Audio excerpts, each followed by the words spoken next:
Piecewise functions are the beginning or the start of precalculus.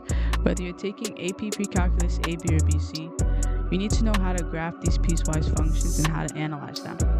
So in today's video, we're going to be going through some piecewise functions. How would we graph this function, this piecewise function? So we're going to go ahead and draw a graph here.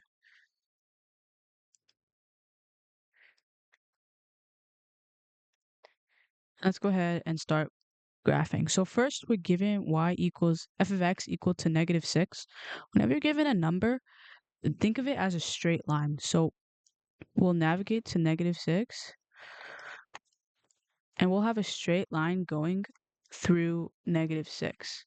However, we do have a restriction right here. So we need to make sure that we include that when we're graphing our piecewise function. So we have to be less than -2, so we'll start at -2 and leave it open because it's just less than, it's not included. And we continue to infinity, negative infinity, because negative infinity is less than -2. So that's how you graph the first part of this function, this piecewise function. Next, we need to graph the parabola. This will be a little bit more tricky because it has an exponent. So the parabolas, if you know anything about parabolas, they have a general shape of a U. And since our parabola is positive, we'll have our parabola looking something like this. Now, on quizzes or tests, you'll be given these types of questions with parabolas or cubic functions and so forth. So we can see that we're looking for numbers greater than -2 in the situation, and -2 is included. So we'll start at -2 and fill it in. So if we plug in -2, we get -2 plus 1, which is -1, and -1 raised to the 4th power is 1. So that means we'll have a point at -2, 1. Next, let's plug in -1. If we plug in -1, we get -1 plus 0, which is 0, and 0 raised to the 4th power is 0. So we'll have -1, 0. And let's go ahead and plug in 0. If we plug in 0, we get 0 plus 1, that's 1, and 1 raised to the 4th power is 1. So our graph or our parabola will look something like this. So now that we have our piecewise function fully graphed, we need to analyze this piecewise function. So let's first try and take a look at the domain.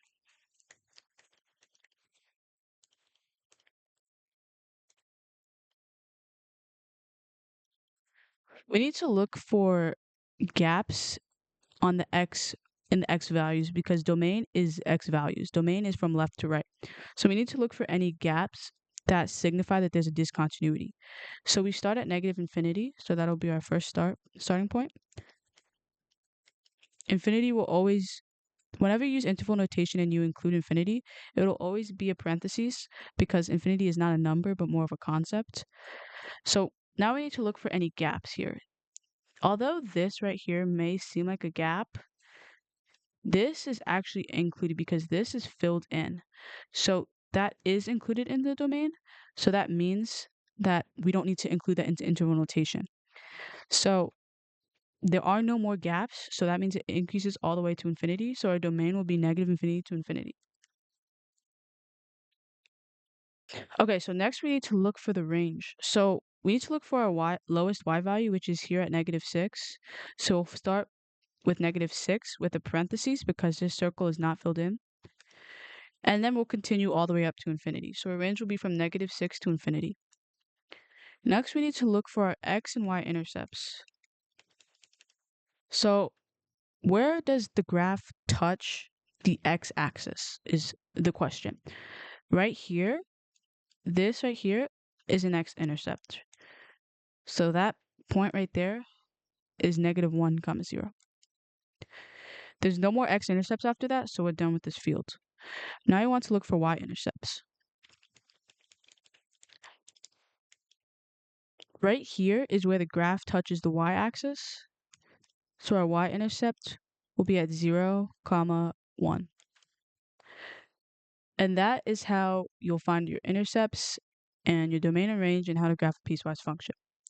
If you find this video helpful so far, be sure to show your support by liking the video and subscribing. And if you have any questions on this example or the other ones in this video, You can join our Discord, which is linked first in the description down below. Okay, so let's go ahead and look at another example. This next problem is a little bit more tricky because we're given 3 instead of 2 like in the last problem.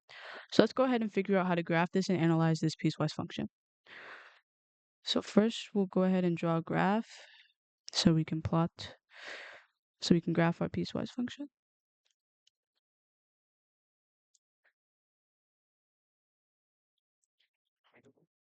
Now let's start with our negative exponential. Since it's a negative exponential and exponentials have a normal shape like this, if you know anything about negating a function, it'll flip it downwards. So our exponential will be concave down. So let's go ahead and start at -4 because that is our first restriction. If you plug in -4, we get a number very close to 0. So our point will be right around here.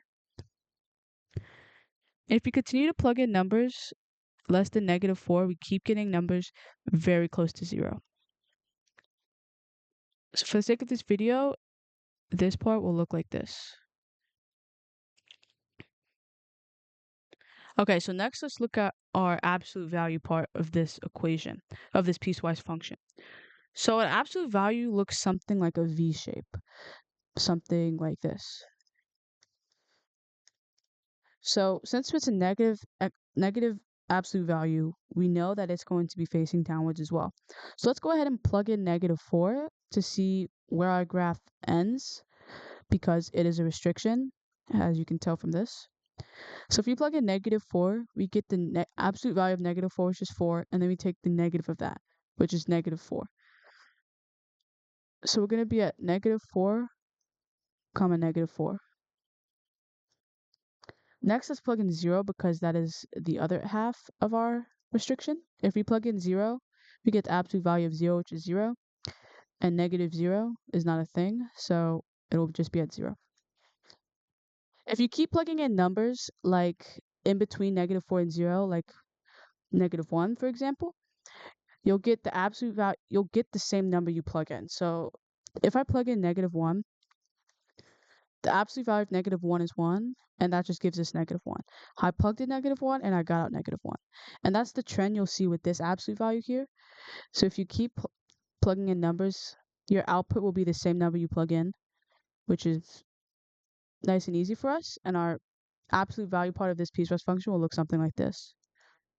So last but not least, we need to graph the parabola part of this piecewise function. This is the same as -x² plus 4. And since it's a negative parabola, it will also be facing downwards. So we have a lot of negatives in this piecewise function, which I guess makes it easier for us.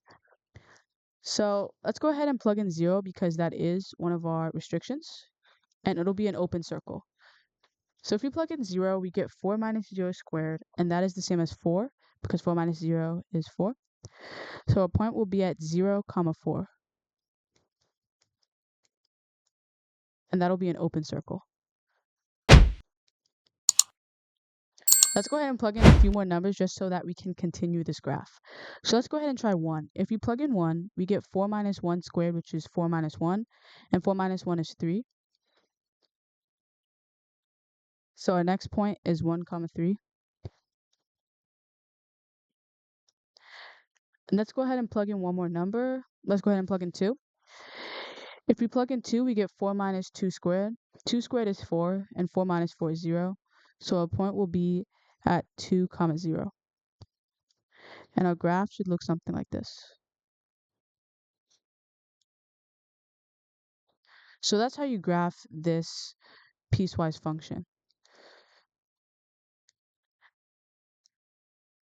So how do we, let's go ahead and analyze this piecewise function. Let's find the domain, the range, the x-intercepts, and the y-intercepts. So how do we find the domain of this function? So we start at -infinity because of this arrow right here. And although there is space here, these 2 points are at the same x value. And since this is filled in right here, this point is filled in, that x value is filled in the domain. which means we don't need to include that in our interval notation because it's not a discontinuity. And the same thing happens here. So that means we can just ignore all of this and see that it goes to infinity. So our domain will be from negative infinity to infinity. So let's go ahead and take a look at our range. So we can see that we start from negative infinity because of this arrow right here. Always make sure you're looking for arrows before you start. So we're going to start at negative infinity. And we continue to go upwards all the way to our highest point here, which is 4. So our domain will be from negative infinity to 4, not included because this circle is open. Last but not least, we need to find our intercepts. So to find our intercepts, we can just look at the graph.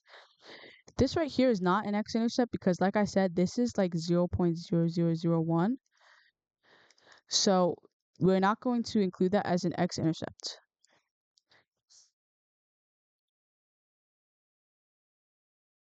So right here is an x-intercept at 0, 0. And another x-intercept is right here at 2, 0. For our y-intercepts, we have a y-intercept right here at 0, 4. And then we also have a y-intercept at the origin.